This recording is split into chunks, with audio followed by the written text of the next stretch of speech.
नमस्ते सबको। मेरा नाम डॉक्टर खरबंदा है और मैं अपोलो अस्पताल में ऑर्थोपेडिक सर्जन हूँ, सीनियर कंसल्टेंट हूँ।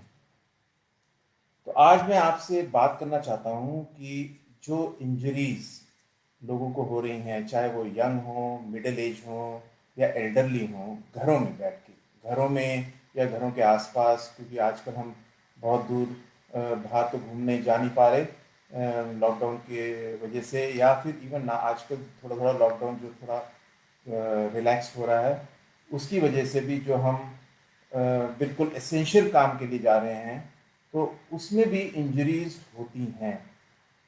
वैसी इंजरीज हम आजकल नहीं देख रहे जो रोड ट्रैफिक एक्सीडेंट्स होते हैं या बाहर जाने से लोग कुछ काम कर रहे हैं और लैडर पे चढ़े हुए हैं, सीढ़ी पे चढ़े हुए हैं, कुछ काम कर रहे हैं, वैसे गिर गए। वैसी इंजरीज ऑफ कोर्स हम इसलिए नहीं देख पा रहे क्योंकि वो सब काम बंद है आजकल, कंस्ट्रक्शन का काम बंद है। पर बाकी इंजरीज जो हो रही हैं उनका तो देखभाल करना ही है हमें।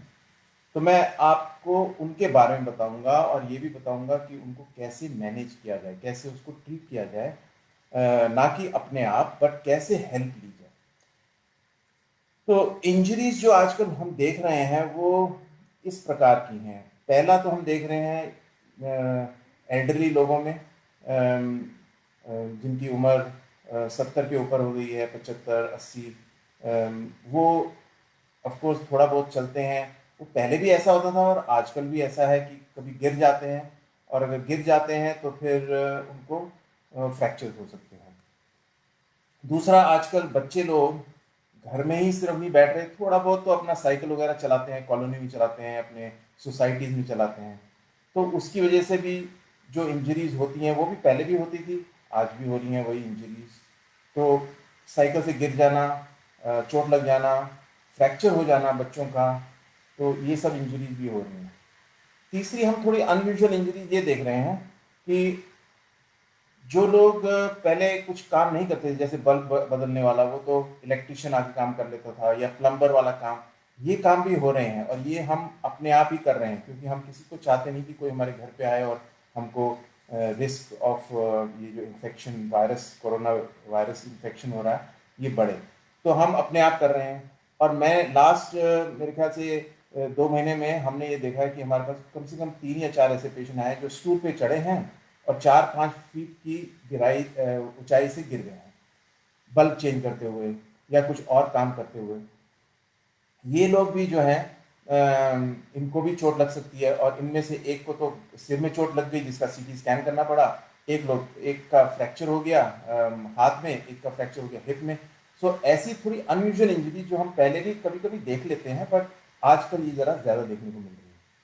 और चौथी टाइप की जो इंजरी देख रहे हैं हम, वो है जेंट्स एंड लेडीज जो घर का काम कर रहे हैं। आजकल घर का काम करना पड़ रहा है, मेड्स नहीं है, झुकना पड़ रहा है, चीज़ें इधर से उधर करनी पड़ रही हैं, झुक के कुछ वजन उठाना पड़ रहा है। तो उससे जो थोड़ी बहुत इंजरीज होती हैं वो होती हैं बैक की इंजरीज, नेक की इंजरीज, मसल्स की, कभी कभी डिस्क की इंजरीज हो सकती हैं, नी में ट्विस्टिंग हो जाती है। ऐसे भी लोग आ रहे हैं हमारे पास, नी ट्विस्टिंग करके आ रहे हैं, एंकल ट्विस्ट करके आ रहे हैं। और कई लोग ऐसे भी आए हैं जिनका सिर्फ भारी वजन उठाने से पैर ट्विस्ट हो गया और फ्रैक्चर हो गया। तो ये लोग होते हैं जिनका थोड़ा सा बोन्स वीक है और मसल्स और वीक हो गई हैं क्योंकि घर में बैठे बैठे कोई काम नहीं हो रहा। तो इससे ये इंजरी भी देखने को मिल रही है। सो ये जो इंजरीज हैं सारी, अब ये तो ऐसा है नहीं कि सब ट्रीट नहीं की जानी चाहिए क्योंकि कोरोना है, वो तो रॉन्ग चीज़ है। ट्रीट ज़रूर करनी चाहिए, और जहाँ तक हो सके ट्रीट करनी चाहिए इस प्रकार से कि फिजिकल कांटेक्ट ना हो। तो मेजॉरिटी ऑफ द इंजरीज तो विदाउट फिजिकल कांटेक्ट भी हो सकती है, वो मैं बताऊंगा कि कैसे हो सकती है। तो एल्डरलीज में जो फॉल्स, जो गिर जाते हैं और जो उनको फ्रैक्चर हो जाते हैं, वो थोड़े से सीरियस होते हैं और वो सीरियसली लेना चाहिए। जैसे कि हिप फ्रैक्चर। दूसरा होता है स्पाइन फ्रैक्चर, मतलब पीछे की रीढ़ की हड्डी जो है वो दब जाती है, टूट जाती है। उससे उनको कभी कभी स्पाइनल कॉर्ड में भी इंजरी हो सकती है, थोड़ा लेग्स में वीकनेस या आर्म्स में वीकनेस भी हो सकता है। थर्ड होता है शोल्डर फ्रैक्चर, यहाँ इधर के फ्रैक्चर्स हो जाते हैं बिल्कुल शोल्डर जॉइंट के पास। और चौथा होता है रिस्ट इंजरीज फ्रैक्चर, जो कलाई के फ्रैक्चर हो जाते हैं। तो ये सारे फ्रैक्चर्स होते हैं जिनका हमको खासकर ध्यान रखना पड़ेगा और ट्रीटमेंट भी देनी पड़ेगी।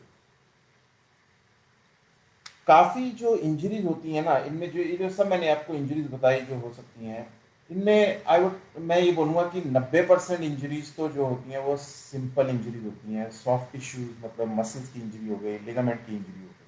तो इसके लिए आपको कहीं जाने की ज़रूरत नहीं है, पर आपको मेडिकल एडवाइस लेने की तो ज़रूरत है। और मेडिकल एडवाइस जो लेना चाहिए वो तरह तरह के मेडिकल एडवाइस ले सकते हो, उस पर भी मैं अभी आऊँगा और बात करूँगा आपसे। जैसे मैंने बताया कि मेडिकल हेल्प का मतलब ये नहीं कि डॉक्टर के पास फिजिकली जाना या अस्पताल में जाना। आप जो जिस तरह से आप मेडिकल हेल्प ले सकते हैं, एक तो आप अपने फैमिली डॉक्टर को ही फ़ोन कर लीजिए, फ़ोन पे पूछ लीजिए भाई ऐसा ऐसा है। आजकल तो व्हाट्सएप से वीडियो चैटिंग भी हो जाती है, वीडियो भी वो देख सकते हैं, आप उनसे वीडियो से भी बात कर सकते हैं और दिखा भी सकते हैं एग्जैक्टली कि क्या हुआ है, कोई स्वेलिंग है। तो डॉक्टर काफ़ी चीज़ें 90% तो देख के ही आपको बता देगा कि आपको क्या करना चाहिए। अगर आपका फैमिली डॉक्टर जो ऑर्थोपेडिक में स्पेशलिस्ट ऑब्वियसली नहीं होते, वो आपको बताएगा कि इसके लिए आप हॉस्पिटल जाओ या कोई स्पेशलिस्ट से बात करो या नहीं। तो दूसरा तरीका है कि आप हॉस्पिटल के डॉक्टर को भी कंसल्ट कर सकते हैं। जैसे अपोलो अस्पताल में तो एक एप्लीकेशन शुरू कर दिया है जब से लॉकडाउन शुरू हुआ है, 24/7। तो वो बोला जाता है अपोलो 24/7। उसमें आप जाके एप्लीकेशन डाउनलोड करके आप जो है किसी भी डॉक्टर से अपॉइंटमेंट फिक्स कर सकते हैं। अगर कोई बहुत इमरजेंसी नहीं है तो आप उस दिन की भी फिक्स कर सकते हैं। हर एक डॉक्टर का टाइमिंग होता है सुबह का और शाम का, आप जो है उस पर क्लिक करके आप अपना अपॉइंटमेंट फिक्स कर सकते हैं। तो ये एक दूसरा तरीका है जिससे आप डॉक्टर की सलाह ले सकते हैं कि क्या करना चाहिए। और तीसरा तरीका है कि अगर आपको लगे, काफ़ी बार तो ये पता ही चल जाता है किसी का हिप फ्रैक्चर हो गया या कभी हाथ लटक गया, तो आप किसी को भी पता चल जाता है कि भाई ये तो कुछ मामला गड़बड़ है, ज़्यादा फ्रैक्चर हुआ है, तो आप सीधा अपोलो हॉस्पिटल या कोई भी और हॉस्पिटल के इमरजेंसी डिपार्टमेंट में फ़ोन करके उनसे बात कर सकते हैं। और अगर वो बोलें कि अस्पताल लाना चाहिए तो फिर एम्बुलेंस बुला के ले जाना भी चाहिए। सो ई कंसल्ट जो बोलते हैं हम या अपोलो 24/7, ये काफ़ी इजी है, सेफ है। आपको इत्मीनान हो जाएगा कि आपने बात कर ली, और अगर कोई सीरियस चीज़ नहीं है तो फिर आप घर पे ही बैठे बैठे जो वो ट्रीटमेंट बताएं वो कर सकते हैं। पर अगर कभी कोई डॉक्टर बताए कि ये थोड़ा सा सीरियस लग रहा है और इसका एक्सरे करना चाहिए या सीटी स्कैन करना चाहिए, तो फिर वो अकॉर्डिंगली हमको आगे जैसे भी हो वो करना चाहिए। जैसे मैंने बताया कि माइनर इंजरीज, लिगामेंट्स को इंजरीज, मसल्स को इंजरीज, ये तो फ़ोन पे ही आपको डॉक्टर बता देंगे कि भाई इसमें आइस पैक्स करो, कुछ टैबलेट्स लो और रेस्ट करो, पैर को ऊपर रखो या हाथ को ऊपर रखो या स्प्लिंट डालो, जो स्प्लिंट्स मिलते हैं फार्मेसी शॉप में, तो ये तो किया जा सकता है। और फिर इसको 2 दिन बाद, 5 दिन बाद, 10 दिन बाद फिर रिव्यू किया जा सकता है। अगर फिर भी प्रॉब्लम चल रहा हो तो फिर देन आगे हम एक्सरे वगैरह कर सकते हैं। पर अगर सब कुछ ठीक ठाक हो रहा है तो बस ठीक है, फिर तो आगे और कुछ करने की जरूरत नहीं। पर इन केस अगर फ्रैक्चर हुआ हो, अगर कोई बोन या जॉइंट में इंजरी हुई हो और हाई सस्पिशन हो फ्रैक्चर का, तो तभी उन पेशेंट्स को या उन लोगों को आइदर एक्सरे या सीटी स्कैन या एमआरआई स्कैन की जरूरत पड़ सकती है, और ये करना चाहिए। अब ये किया जा सकता है या तो लोकल कोई क्लिनिक हो, काफ़ी बार तो मैं उनको बताता हूँ कि वो अगर उनके पास एक्सरे है या एक्सरे काफ़ी लोग करवा के मेरे से ओपिनियन लेते हैं, तो मैं उनको बोलता हूँ भाई मेरे को 24/7 या व्हाट्सएप से मेरे नंबर पे भेज दीजिए, और अगर मैं देखता हूँ कि कुछ है तो फिर मैं अकॉर्डिंगली उनको बता सकता हूँ कि आगे क्या प्लान करना चाहिए। सो ये जो चीज़ें हैं फ्रैक्चर वाली चीज़ें, या तो वहीं लोकली कोई पास में क्लिनिक हो, एक्सरे क्लिनिक हो, करवा सकते हैं, या फिर कोई भी अस्पताल जाके या अपोलो अस्पताल में जाके इमरजेंसी डिपार्टमेंट में एक्सरे करवा सकते हैं, और उधर आपको डॉक्टर का ओपिनियन भी मिल जाएगा। और अगर कोई गॉड फॉरबिडन कोई ऐसी चीज़ हो जिसके लिए एडमिट करना है और ऑपरेशन करना है, तो फिर वो आगे उसी वक्त बढ़ा जा सकता है। माइनर इंजरीज तो जैसे मैंने बताया इस तरह की होती हैं, जैसे स्प्रेन हो गया घुटने में, घुटने का लिगामेंट ट्विस्ट हो गया, थोड़ी स्वेलिंग हो गई, या एंकल का स्प्रेन हो गया, या हाथ में कोई चोट लग गई, हाथ में स्वेलिंग आ गई, जॉइंट में स्वेलिंग आ गई, तो ऐसी चीज़ें जो हैं, या फिर कोई थोड़ा बहुत जख्म हो गया, कोई एब्रेजन हो गई, मतलब स्क्रैच पड़ गया, तो ऐसी चीज़ें तो आराम से वीडियो के ज़रिए, व्हाट्सएप वीडियो या 24/7 वीडियो के ज़रिए ये सब ट्रीटमेंट की जा सकती है। इसके लिए आपको कहीं आने जाने की जरूरत ना हो। पर जब भी आना हो, कहीं भी जाना हो, तो 4 चीज़ों का ध्यान जरूर रखें। अपने आप को प्रोटेक्ट करना है और लोगों को भी प्रोटेक्ट करना है। तो उसके लिए जैसे मैंने कैप पहन रखी है, एक कैप पहनिए। दूसरा, ये मैंने मास्क अभी निकाला है, पर मैं ये हर वक्त पहन के रखता हूँ, N95 मास्क है, ये ज़रूर पहनना चाहिए। तीसरा, ये शील्ड होती है, आजकल बहुत तरह तरह की शील्ड्स मिल रही हैं, ये आपके सारा जो भी कोई खांसी करे, कोई कुछ भी करे, तो वो उससे प्रोटेक्शन रहेगा। तो ये चीज़ें ज़रूर करना है, और इसके अलावा जितना भी फिजिकल डिस्टेंसिंग आप रख सकते हैं वो रखिए। इससे जो है आपको, और कोई भी आदमी से जो आपको मिले इस दौरान कि आप जब अपना टेस्ट करवाने जा रहे हैं, तो उससे बहुत ही कम बात करनी है। जितना कम बात करेंगे उतना ही जो एरोसॉल में से जो वायरस लोड आता है आपको, वो कम होगा।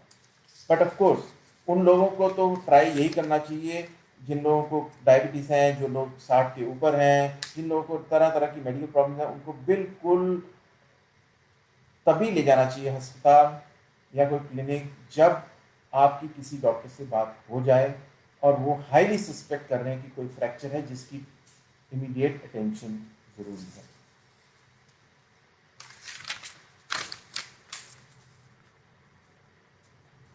अब मैं आपको एक चीज़ ये बताऊंगा कि काफ़ी लोगों को डर है कि अस्पताल जाएंगे तो फिर तो बहुत सारे पेशेंट्स होंगे वहाँ, और तरह तरह के लोग होंगे जिनको कोविड हो भी सकता है।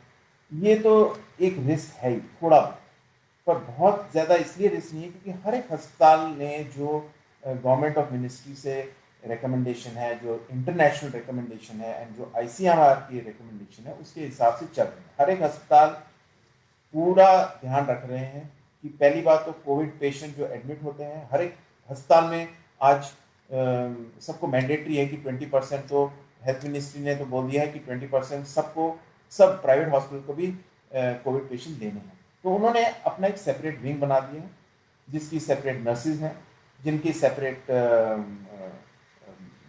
हाउस कीपिंग, खाना देने के लिए सब कुछ सेपरेट है, और वो सब PPE पहन के जिसमें पूरा प्लास्टिक एप्रन होता है, फुल अपने आप को कवर करके ही पेशेंट के पास जाते हैं। तो वो तो एक सेपरेट विंग है, उसका नेगेटिव प्रेशर है, AC भी जो है वो नहीं चलता वहाँ, नेगेटिव प्रेशर भी चलता है, HEPA फिल्टर्स हैं, वो सब लोगों ने वो ध्यान रखा है। ये नहीं कि कोविड और नॉन कोविड पेशेंट को मिक्सअप किया, ऐसा कोई भी अस्पताल में नहीं हो रहा, और ये रिकमेंडेशंस के भी अगेंस्ट है, सब रिकमेंडेशन के साथ ही चल रहे हैं। तो इसलिए आपको इस बात पे डरने की जरूरत नहीं है कि आप कोविड पेशेंट के कांटेक्ट में आएंगे। पर ये तो जरूर है कि जब भी आप कोई अस्पताल वाली जगह पे जा रहे हैं, तो जो आपको घर के पास या घर में हार्डली 1 या 2 आदमी से कांटेक्ट होता है, वहाँ 10 से कांटेक्ट होएगा, और उनमें ये भी हो सकता है कि कोई पेशेंट एसिम्प्टोमेटिक हो जिसको पता भी ना हो। डॉक्टर भी ऐसे हो सकते हैं, नर्सेज भी ऐसे हो सकते हैं जिनको पता ही ना हो कि उनको प्रॉब्लम्स हैं, और वो एसिम्प्टोमेटिक कैरियर हों कोरोना वायरस के। इससे तो कोई बचा नहीं जा सकता, इसीलिए हम कहते हैं कि अननेसेसरली मत आइए, पर जब आना हो तो फिर ये सब प्रिकॉशंस लेके आइए।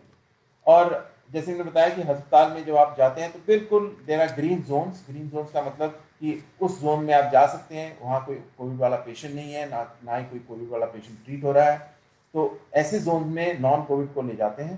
पहले जब कोई भी पेशेंट आता है तो उसका कोविड टेस्ट होता है और बाकी ब्लड टेस्ट होते हैं। अगर एक्सरे की ज़रूरत है तो एक्सरे होता है, CT होता है, MRI जो भी होना होता है वो होके फिर उनको एडमिट किया जाता है। एक ऐसे रूम में रखा जाता है जहाँ किसी को और को अलाउ ना हो, पर सिर्फ पेशेंट को ही पेशेंट ही रहे जब तक उसका कोविड टेस्ट का रिजल्ट नहीं आ जाता। जो रिजल्ट कभी कभी तो सुबह दें तो शाम तक आ जाता है, नहीं तो हम अगले दिन 24 आवर्स में तो आ ही जाता है। जब टेस्ट नेगेटिव आता है तब बेस्ड ऑन उनका एक्सरे क्या है, उनका फ्रैक्चर वगैरह कोई है, तो फिर हम उनको ऑपरेशन के लिए काउंसिल करते हैं, और फिर आगे ऑपरेशन की तैयारियां वगैरह होती हैं।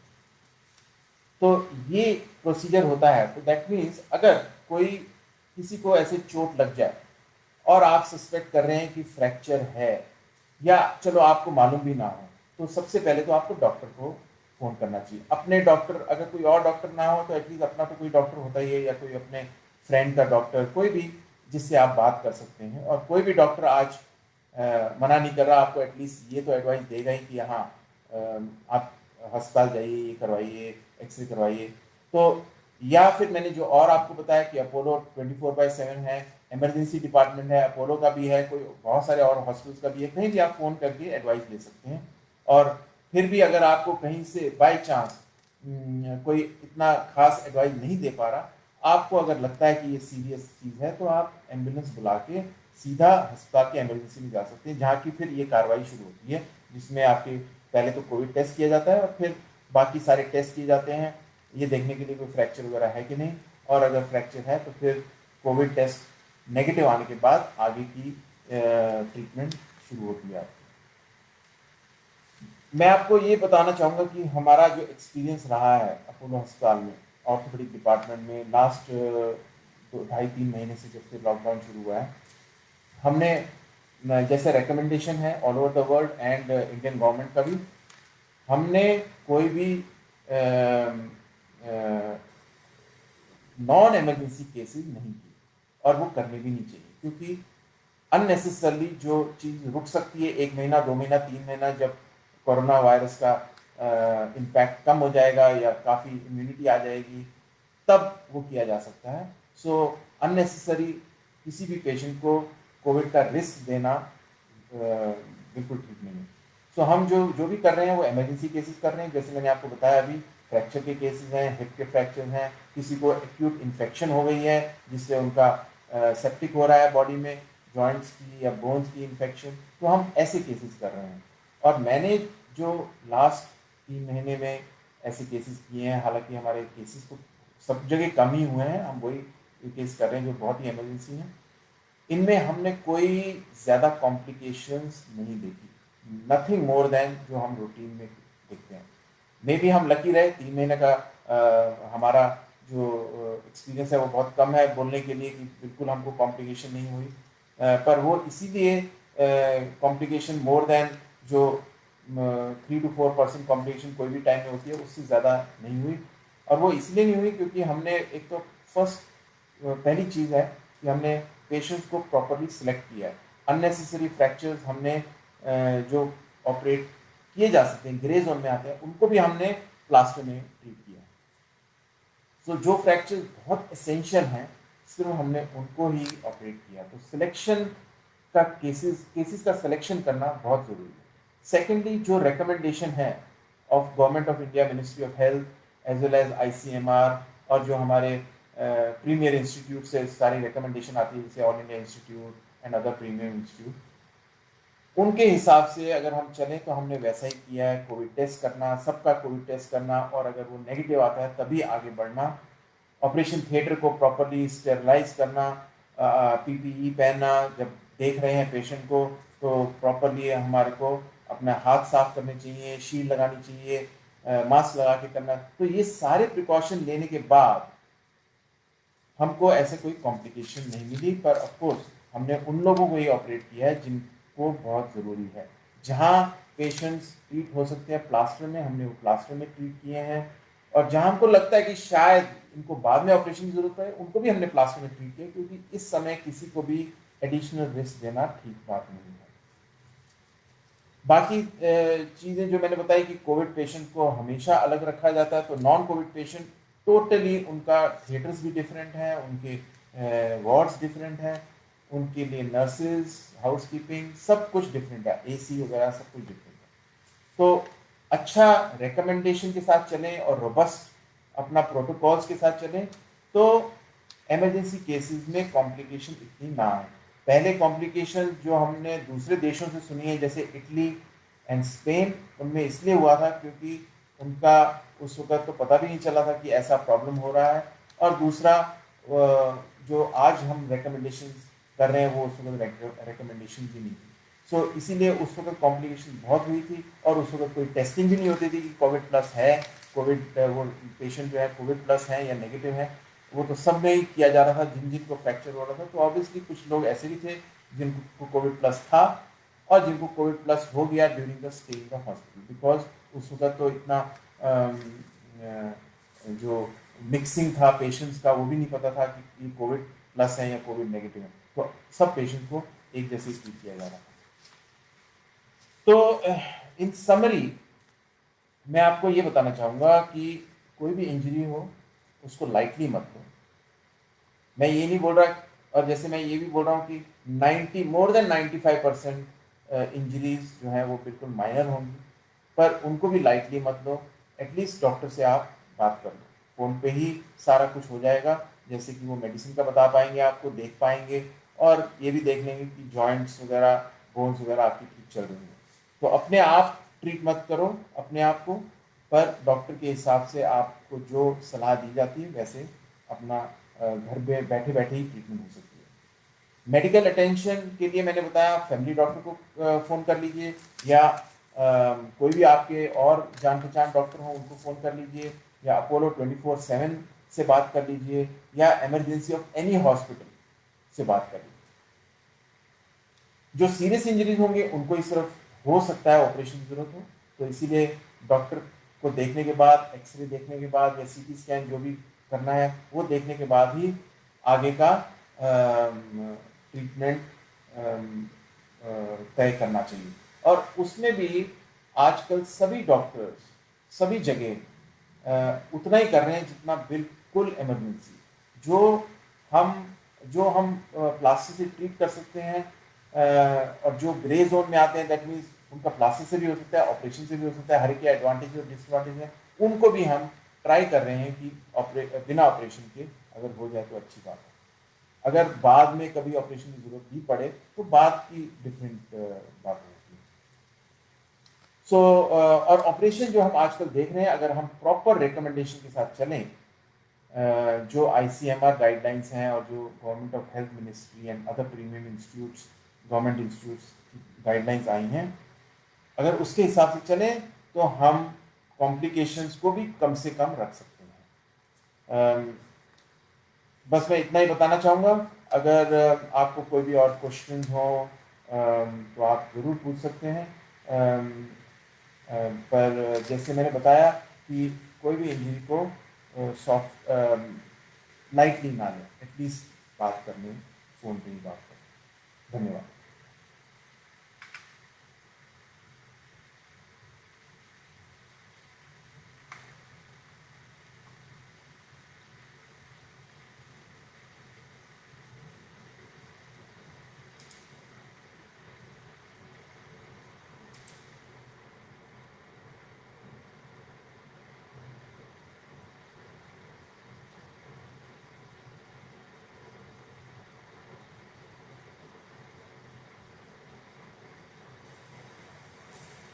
एक मैं यहाँ क्वेश्चन देख रहा हूँ जिसमें ये पूछा गया है कि minor injuries due to hit from table required hot और कोल्ड ट्रीटमेंट। सी, एक चीज़ याद रखिए, कोई भी इंजरी हो या सडनली जॉइंट में स्वेलिंग हो जाए, जैसे आर्थराइटिस लोगों को भी सडन स्वेलिंग हो जाती है, तो उसका हर वक्त कोल्ड से ट्रीटमेंट होना चाहिए फर्स्ट 48 आवर्स। हॉट से कभी नहीं होना चाहिए, हॉट से इन्फ्लेमेशन बढ़ जाती है, चाहे वो ठंड हो या गर्मी हो। कोल्ड पैक्स लगाने चाहिए।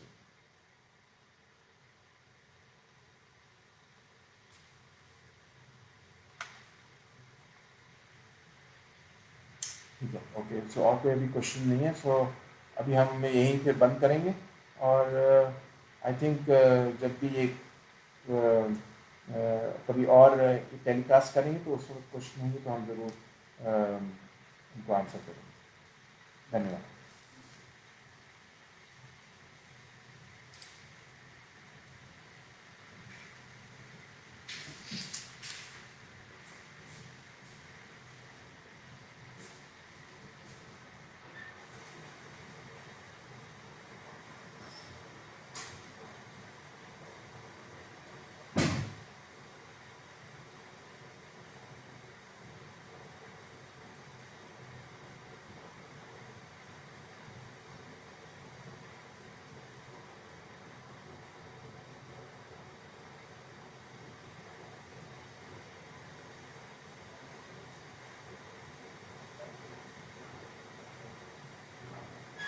तो वो कर दिया था, मिनिमाइज कर दिया था।